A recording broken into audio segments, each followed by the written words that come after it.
निकल नहीं। अरे आगे से नहीं, तुम लोग सुधरते ही नहीं। उतने टाइम के लिए तुम लोग ये कर रहे हो और ये सब ये कर रहे। जाओ साइड ले जाओ। अरे तू हर टाइम तुम लोग महीने पहले मेरा फोटो है मेरे पास। हे बघा हे असे आणले गेले काम करतात। इकडे बघा वाहतूक नियमांचे उल्लंघन होत असल्यामुळे कल्याण डोंबिवलीत डिलिव्हरी बॉयनं वेगळीच शक्कल लढवली आहे। कारवाई टाळण्यासाठी दुचाकीच्या नंबर प्लेटवर स्टिकर लावून नंबर लपवण्याचा प्रकार उघडकीस आला आहे। निलेश जगदाळ या तरुणाने या प्रकरणाचा व्हिडिओ तयार केला आहे।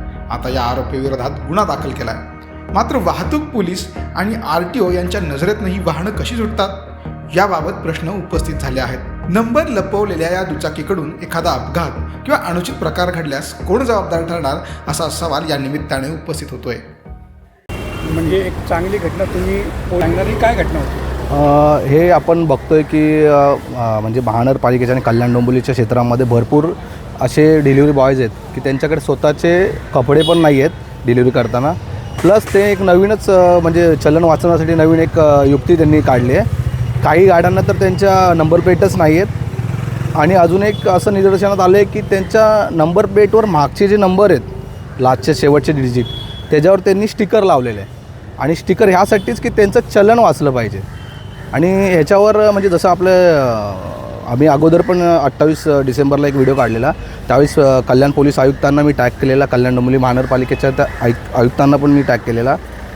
परंतु आता एवढं म्हणजे व्हिडिओ पण तो एवढा व्हायरल होऊनसुद्धा कोणत्याच प्रकारची कारवाई नाही आणि कंटिन्यू म्हणजे यांना तुम्ही म्हणजे मी 3-4 महिन्यापासून मी स्वतः ऑब्झर्व करतो आहे। मग जसे आपल्या गाड्या उचलतात महानगरपालिकेचे जे वाहतूक विभाग वगैरे आहे तशी यांच्यावर कारवाई का नाही होते। आणि हे आपण माझं पण एक असं खडकपाडाला असं इन्सिडेंट झालेला की एक लाईन माझा पुढे म्हणजे लाईनवर हे होतं माझी गाडी होती आणि मला 500 रुपये फाईन आलेला। तर मग ह्यांचे तर तुम्ही रोजच्या कॅमेऱ्याच्या समोरून जातात हे, मग ह्यांच्यावर अजूनपर्यंत कोणीच आवाज नाही उठवला किंवा कोणत्याच प्रकारची कारवाई का नाही होते। मग यावर वाहतूक विभाग काय करते, RTO विभाग काय करते? मी म्हणजे आता ह्या संदर्भात वाहतूक विभागाला पत्रव्यवहार करणारे आणि संबंधित अधिकारी आणि ज्या लोकांनी असं केलं आहे, जे डिलिव्हरी बॉयज आहे किंवा ह्या कंपन्या आहेत, या लोकांवर कशी कडक कारवाई करण्यात येईल यासाठी मी पाठपुरावा करणार आहे। आणि ह्यांनी हा फसवणुकीचा गुन्हा ह्यांच्यावर दाखल केला पाहिजे खरं तर, कारण की एक प्रकारची फसवणूक करतात। आणि आत्ता सध्या जे कल्याणचं वातावरण आहे त्याच्यामध्ये लहान मुली वगैरे असतात किंवा लहान मुलं वगैरे असतात, असा जर अनुचित प्रकार घडला तर आपण कोणाला जबाबदार असणार?